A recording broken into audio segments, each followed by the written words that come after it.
വിജയമന്ത്രങ്ങൾ doctor Amanullah Vadakkangara. അവതരണം റാഫി പാറക്കാട്ടിൽ.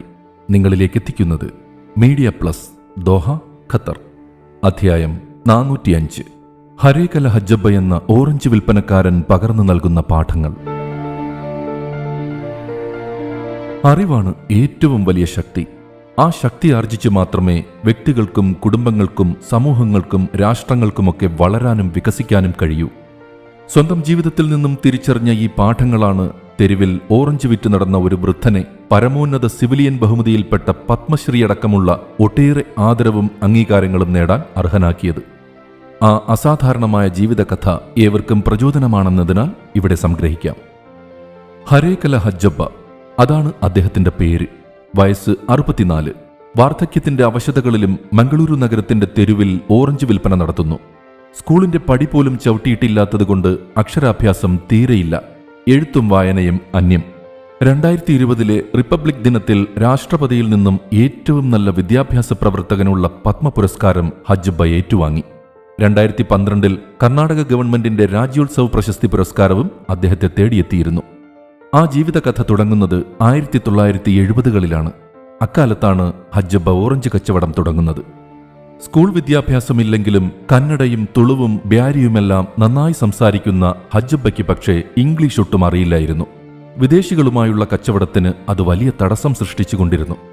താൻ അഭിമുഖീകരിക്കുന്ന ഈ പ്രശ്നം നാളെ വിദ്യാലയമില്ലാത്ത തന്റെ ഗ്രാമത്തിലെ കുട്ടികളും അനുഭവിക്കേണ്ടി വരുമല്ലോ എന്ന ചിന്ത ഹജ്ജബ്ബയെ വല്ലാതെ വേദനിപ്പിച്ചു. അതുണ്ടാവരുത് എന്ന് അദ്ദേഹം തീരുമാനമെടുത്തു. പിന്നീടുള്ള രാത്രികളിൽ എന്നും ഹജ്ജബ്ബ കണ്ട സ്വപ്നം എങ്ങനെയും തന്റെ നാട്ടിലെ കുട്ടികൾക്ക് ഒരു സ്കൂൾ എന്നതായിരുന്നു. ഒരു ഓറഞ്ച് വിൽപ്പനക്കാരന്റെ അതിമോഹമായിരുന്നില്ല ആ സ്വപ്നം. പതുക്കെ പതുക്കെ ഹജ്ജബ്ബ ആ സ്വപ്നത്തിന് നിറങ്ങൾ നൽകി. കച്ചവടത്തിൽ നിന്നും കിട്ടുന്ന തുകയിൽ നിന്നും നല്ലൊരു പങ്ക് തന്റെ സ്വപ്ന പൂർത്തീകരണത്തിനായി മാറ്റിവെച്ചു. ഒടുവിൽ കാത്തിരിപ്പിന് വിരാമമായി. 1999 ജൂൺ 6 ഹരേകളയിലെ ത്വാഹ മസ്ജിദിന്റെ ഒരു ചെറിയ മുറിയിൽ ഹജ്ജബ്ബ തന്റെ സ്കൂൾ തുടങ്ങി. തന്റെ ഗ്രാമത്തിന് മുഴുവനായി അറിവിന്റെ വെളിച്ചം പകരാനുള്ള ഒരു ചെറിയ തുടക്കം. പക്ഷേ യഥാർത്ഥ പ്രശ്നങ്ങൾ അപ്പോഴാണ് ആരംഭിക്കുന്നത്. സ്കൂളിൽ ചേരാൻ ഒരു കുട്ടി പോലുമില്ല. തകർന്നു പോയേക്കാവുന്ന അവസ്ഥ. പക്ഷേ തോറ്റുകൊടുക്കാൻ ആ ഹജ്ജബ്ബയ്ക്ക് കഴിയുമായിരുന്നില്ല.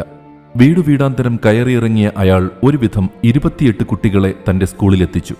ഓറഞ്ച് വിറ്റ് കിട്ടുന്ന പണം തന്റെ കുട്ടികളെ പഠിപ്പിക്കാനെത്തിയ അധ്യാപികയ്ക്ക് ശമ്പളം നൽകാനായി പൂർണ്ണമായി നീക്കിവെച്ചു.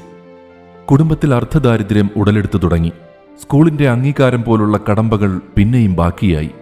കച്ചവടം പോലും മാറ്റിവെച്ച് ആ മനുഷ്യൻ അതിനായി തുനിഞ്ഞിറങ്ങിയപ്പോൾ വഴങ്ങാതിരിക്കാൻ അധികാരികളുടെ മനസ്സനുവദിച്ചില്ല. ഓറഞ്ച് വിൽപ്പന നടക്കാതിരുന്ന ആ ദിനങ്ങളിൽ സ്വന്തം വീട്ടിലെ അടുപ്പ് പുകഞ്ഞില്ലെന്ന സത്യം ആ ദിവസങ്ങളിൽ ഭാര്യയും മക്കളും ബീഡിതെറുപ്പിന് പോയിരുന്നു എന്നറിഞ്ഞപ്പോഴാണ് ഹജ്ജബ്ബ മനസ്സിലാക്കുന്നത്. ആ വലിയ ഉദ്യമത്തിന് മനസ്സുകൊണ്ടും കർമ്മം കൊണ്ടും പിന്തുണ നൽകുകയായിരുന്നു അവരും എന്നതാണ് സത്യം. അംഗീകാരം ലഭിച്ചെങ്കിലും ഒറ്റമുറി കെട്ടിടത്തിൽ നിന്നും മാറി എത്രയും പെട്ടെന്ന് സ്വന്തമായ സ്ഥലവും കെട്ടിടവും ഉണ്ടാക്കണം എന്ന നിബന്ധനയുടെ കാലാവധി അടുത്തുവന്നു. പിന്നീടങ്ങോട്ട് യാചനകളുടെയും കടം വാങ്ങലുകളുടെയും നാളുകളായിരുന്നു. വലിപ്പച്ചെറുപ്പമില്ലാതെ വാതിലുകൾ ഒരുപാട് തവണ മുട്ടിയപ്പോൾ ആ തകരപ്പെട്ടിയിൽ 50,000-ഓളം രൂപ നിറഞ്ഞു. അങ്ങനെ സ്കൂളിനായി 2001 40 സെന്റ് സ്ഥലം വാങ്ങി. വാർത്ത കേട്ടറിഞ്ഞ് പിന്നീട് പലരും സഹായവുമായെത്തി. കന്നഡപ്രഭ എന്ന പത്രം അവരുടെ ആ വർഷത്തെ മാൻ ഓഫ് ദി ഇയർ പുരസ്കാരം നൽകി ഹജ്ജബ്ബയെ ആദരിച്ചു. കൂടെ സമ്മാനത്തുകയായി 1,00,000 രൂപയും നൽകി. സ്കൂളിന്റെ നിർമ്മാണ ചെലവിന് ആ തുക ഹജ്ജബ്ബയ്ക്ക് വലിയൊരാശ്വാസമായി. പിന്നീടും നിരവധി പുരസ്കാരങ്ങൾ ആ ചെറിയ വലിയ മനുഷ്യന് ലഭിച്ചു. CNN IBN 2007 the real hero പുരസ്കാരം നൽകിയപ്പോൾ ലഭിച്ച 5,00,000 രൂപയും തന്റെ സ്കൂൾ നിർമ്മാണത്തിലേക്കാണ് അദ്ദേഹം മാറ്റിവെച്ചത്. ആ ചാനൽ പരിപാടിയുടെ അവതാരകൻ ബോളിവുഡിന്റെ സ്വന്തം അമീർ ഖാനും ഹജ്ജബ്ബയെക്കുറിച്ചുള്ള ആമുഖം വായിച്ചത് മലയാളത്തിന്റെ പ്രിയതാരം മോഹൻലാലുമായിരുന്നു. 1.5 ഏക്കറിൽ 2 കെട്ടിടങ്ങളും 10 ക്ലാസ് മുറികളുമായി തലയുയർത്തി നിൽക്കുന്ന ആ സ്കൂൾ ഇന്ന് ന്യൂ പദപ്പ എന്ന ആ ഗ്രാമത്തിന് സ്വന്തമാണ്. ഹജ്ജബ്ബ എന്ന സാധാരണക്കാരനായ മനുഷ്യന്റെ കഠിനാധ്വാനത്തിന്റെ പൂർത്തീകരണമാണ് ആ വിദ്യാലയം. ഇരുൾമൂടുമായിരുന്ന ഒരു ഗ്രാമത്തിലേക്ക് അറിവിന്റെ ഒരു തിരിവട്ടം പകർന്നു നൽകിയ ഹജ്ജബ്ബ ഒരു പാഠപുസ്തകവും പുതുതലമുറയ്ക്ക് പ്രചോദനവുമാണ്.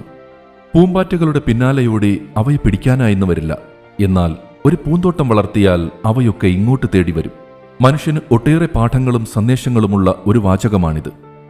ഒരു ഗ്രാമത്തെ മാറ്റിയെടുക്കാൻ ഏറ്റവും നല്ല മാർഗം നല്ല വിദ്യാഭ്യാസം നൽകുക എന്നത് തന്നെയാണ്. പരാജയങ്ങളിൽ നിന്നും പരാജയങ്ങളിലേക്കുള്ള യാത്രയാണ് പലപ്പോഴും വിജയം. പ്രതിബന്ധങ്ങൾ എന്തുതന്നെയായാലും തോറ്റു പിന്മാറാതെയുള്ള തുടർച്ചയായ യാത്ര. പിഴവുകൾ മനുഷ്യസഹജമാണ്. അത് തിരിച്ചറിയാനും തിരുത്താനുമുള്ള അവസരമാണ് തോൽവികൾ സമ്മാനിക്കുന്നത്. വിജയത്തിന് വിഘാതമായി നിൽക്കുന്നവയെ തിരിച്ചറിഞ്ഞ് തിരുത്താൻ നാം തയ്യാറുണ്ടോ എന്നതാണ് ഓരോ തോൽവിയും നമ്മോട് ചോദിക്കുന്നത്.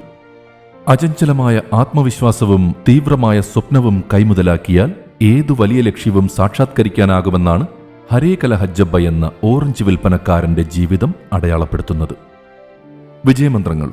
വിജയമന്ത്രങ്ങൾ സംബന്ധിച്ച നിങ്ങളുടെ വിലയേറിയ അഭിപ്രായങ്ങളും നിർദ്ദേശങ്ങളും 00974552627 എന്ന വാട്സ്ആപ്പ് നമ്പറിലോ ceomedia+@gmail.com എന്ന ഇമെയിൽ വിലാസത്തിലോ അറിയിച്ചാൽ സന്തോഷമാകും.